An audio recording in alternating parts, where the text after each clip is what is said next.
할렐루야. 사랑하는 우리 젊은 청년 남녀 여러분, 신사숙녀 여러분, 레디언트 여러분, God loves you. 하나님이 여러분을 사랑하십니다. 오늘 여러분과 좀 함께 나누려고 하는 말씀은 기존 질서를 새로 만들라는 말씀입니다. 기존 질서를 새로 만들라.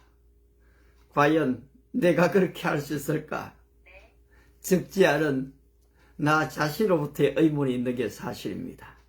그러나 여러분, 새로 만드실 수 있습니다. 오늘 나누고자 하는 본문은 고린도후서 5장 17절입니다. 그러므로 누구든지 그리스도 예수 안에 있으면 새로운 피조물이라. 이전 것은 지나갔으니 보라, 새 것이 되었도다. 이전 것은 기존 질서입니다. 지나갔으니 바로 새로 되었습니다. 지나갔으니 보라, 새롭게 되었도다.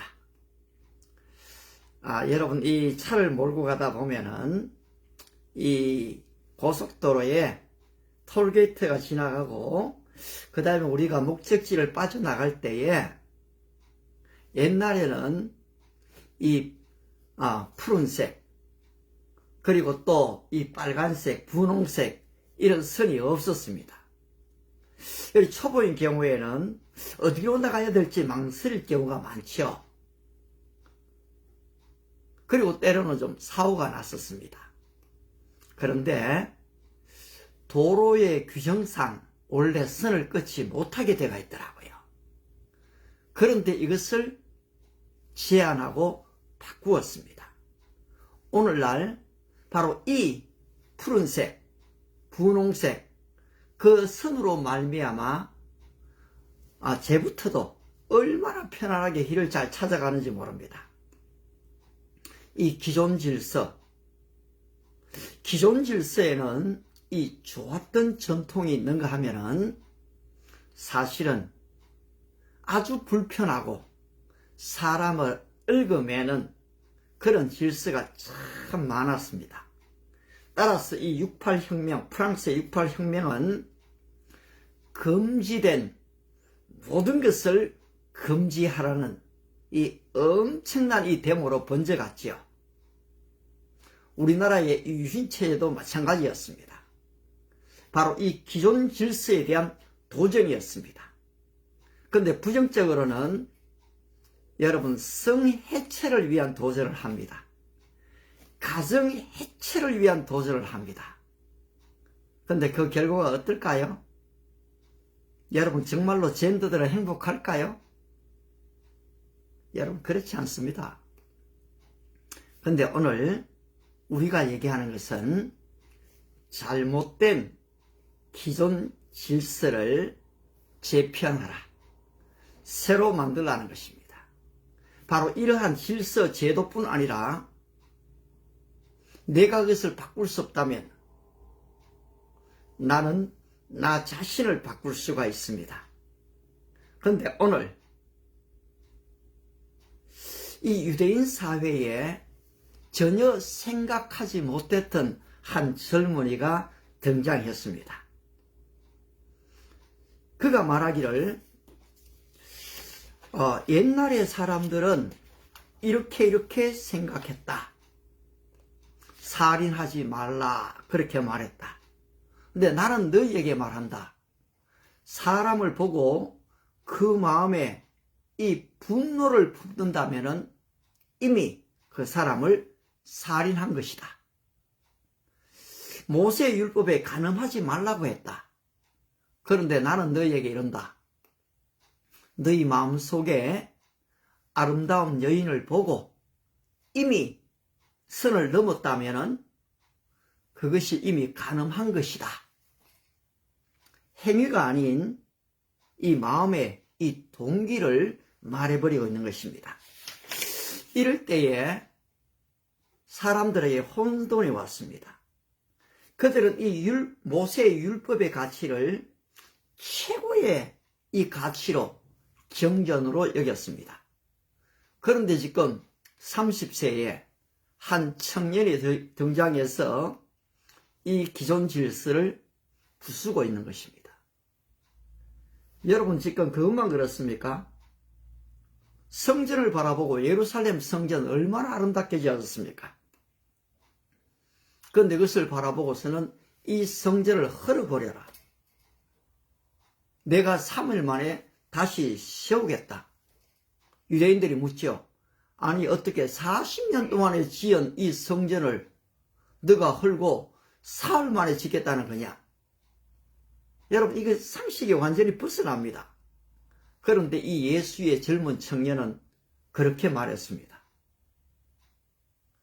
여러분 이 예수를 이제 죽으시고 부활하시고 이제 왕으로 모셔드리니까 그분이 이 크리스찬들의 주가 되었지만 그 당시로서는 평범한 청년입니다. 집 한 채 갖고 있지 않는 청년이지요. 그냥 거리를 떠돌아다니는 어떻게 보면 노숙자입니다. 그런데 이 청년을 따르는 12명의 지금 젊은이들이 또 있었습니다. 70인들이 모여들기 시작하죠. 이 청년의 얘기를 들으려고 5,000명, 2만 명의 사람들이 몰려들었습니다. 도대체 그는 누구일까요? 그때까지만 해도 그는 미완성된 청년이었습니다. 오늘 여러분 어떻습니까?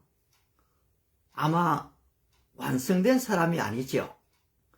가능성을 가지고 있는 사람입니다. 언젠가 한번 빛을 보게 될 사람이죠.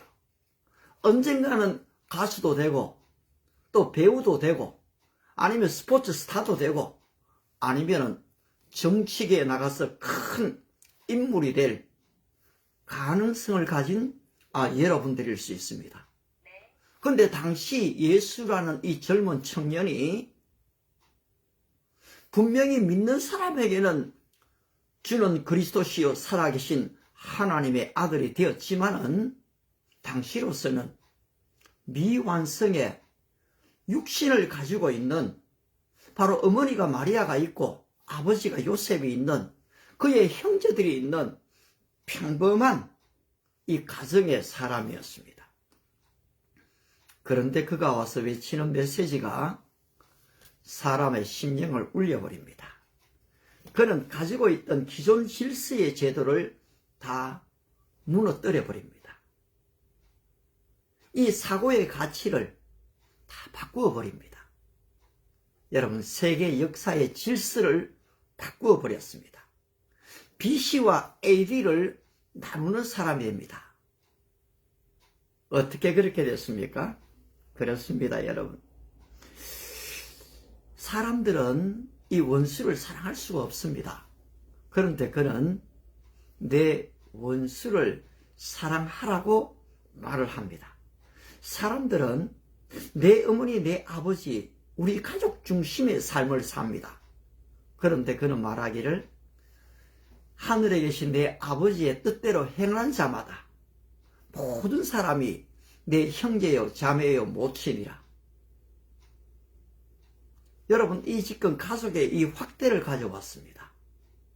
사도 바울은 그리스도 안에서는 헬라인도 유대인도 남자도 여자도 구별이 없다. 다 하나다라고 얘기했습니다. 그런데 이 하나다라고 동등하다라고 그렇게 메시지를 주었건만 인간은 계급 제도를 만들었죠. 양반을 만들고 상놈을 만들었습니다. 귀족을 만들고 노예를 만들었던 것이요. 바로 이것이 인간 욕심에 의한 인간의 이 죄의 욕심에 의한 바로 제도였고 법이었습니다. 그런데 이 예수라는 청년은 와서 바로 이 율법적 사고를 다 깨뜨려 버리는 것입니다. 오늘 사랑하는 우리 친구 여러분, 오늘 여러분들의 사고의 형성은 어떻게 되어져 있습니까? 여러분들이 어려서부터 어떤 가정에서 자랐고 부모님으로부터 어떤 영향을 받았고 또 여러분들이 이 학교에 가서 선생님으로 들었던 것들 그리고 보았던 것들 이 내가 경험했던 그 범주 안에서 여러분은 지금 사고하고 있습니다. 그 좁쌀만한 지식과 경험들을 가지고 나는 이것이 옳다, 저것이 옳다 판단하고 있습니다. 그리고 때로는 정죄하게 되지요. 과연 그래도 되는 것일까요?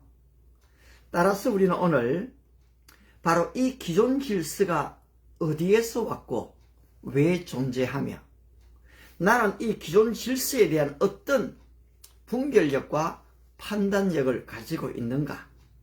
과연 내가 가지고 있는 바로 이 기준은 객관적인가? 아니면 세계 역사 속에 정말로 인정받을 만한 것인가? 우리는 우리 자신을 살펴보는 것도 참 중요합니다. 바로 이 형식적 예배에 빠져있던 이스라엘 백성들에게 바로 그런 얘기였습니다. 예루살렘에서도 말고 그리심산에도 말고 장소가 아니라는 것입니다. 아버지께 참으로 예배할 때가 온다. 신령과 진정으로 예배하라. 이 유대 중심의 신앙생활을 하는 그들에게 바로 이제는 인류의 이 보편적 구원을 그 예수는 주셨던 것입니다. 모든 사람이 의로운 행위로 구원받는다고 생각했습니다. 그런데 그분은 선언해버립니다. 모든 사람이 죄를 범하였다. 죄의 삭은 사망이다. 한 번 죽는 것은 사람에게 정하신 것이고 그 이후에는 심판이 있다. 그러나 내가 의인을 부르러 온 것이 아니다. 죄인을 불러 회개시키러 왔다. 그분은 십자가에 죽으셨습니다. 아니 뭔가 이러는 게 아무것도 없는 것 같아요. 그저 한 청년, 인기 있는 청년이 잘 나가다가 죽어갔습니다. 그런데 그가 다시 사흘 만에 살아나셨다고요? 이 연약한 여인들이 보았습니다.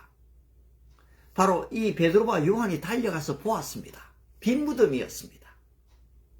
그런데 부활의 예수가 그들 가운데 나타난 것입니다. 여러분, 우리는 그 예수를 보지를 못했지요. 그 증거를 갖고 있지 않습니다.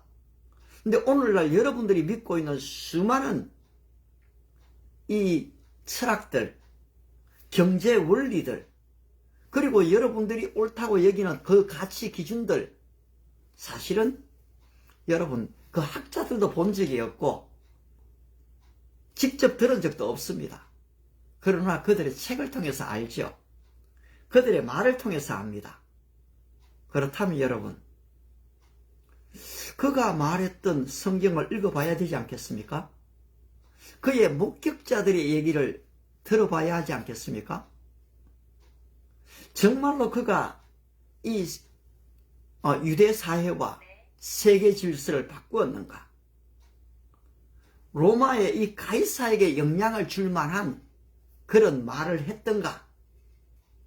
한번 살펴봐야 되지 않겠습니까? 여러분 어떻습니까? 오늘 이 기존 질서, 제가 생각해도 잘못된 게 너무 많아요. 좀 다 바꾸고 싶어요.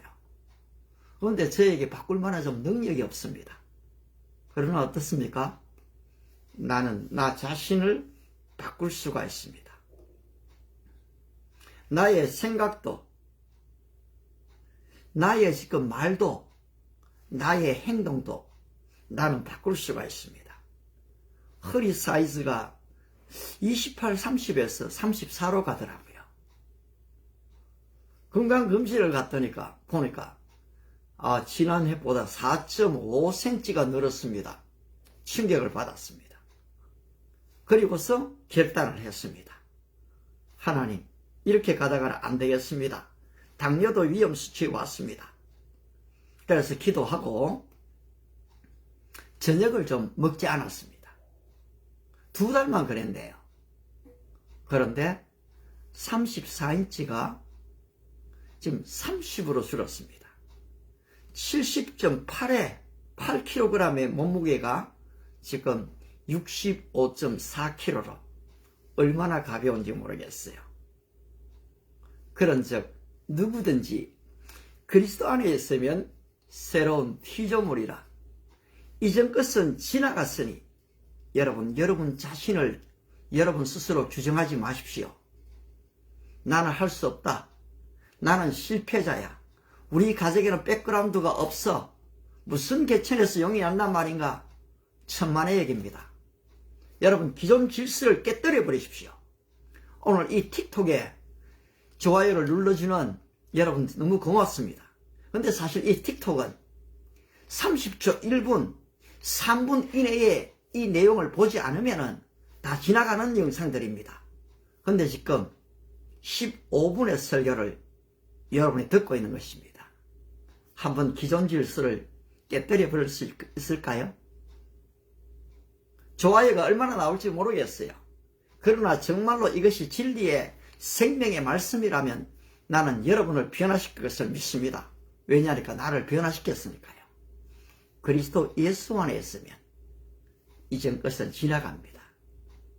바로 새 것이 될 것입니다. 그때 여러분들이 이렇게 새롭게 되었습니다. 바로 이 기존 질서를 우리는 바꿀 수 있습니다. 서로 지게 될 것입니다. 그와 같은 은혜와 축복이 여러분 모두 위에 함께 하시기 바랍니다. 기도하겠습니다. 그리스도 예수 안에 있으면 새로운 피조물이라 하셨지요. 사실 듣지도 못했던 분, 보지도 못했던 분, 역사 속의 인물이라고 하지만은 잘 알지 못했던 분, 바로 그 청년이 와서 오늘 유대인들의 마음을 흔들었고 이방인과 바로 이 유대인을 하나 되게 만들었고 바로 이 복음이 세계 보편화되게 했습니다. 알고 보니 그분이 살아계신 하나님의 아들이셨습니다. 오늘 우리의 젊은이들이 그 마음속에 가지고 있는 자기 스스로의 율법, 얽매임, 이 제한들을 벗어 던지고 나 자신을 변화를 통한 잘못된 이 기존 질서를 우리의 가정의 이 문화를 그리고 이 사회의 이 죄악을 바꿀 수 있는 진정한 하나님의 사랑, 새로운 피조물이 되게 축복하옵소서. 예수님의 이름으로 기도드리옵나이다. 아멘. 감사합니다.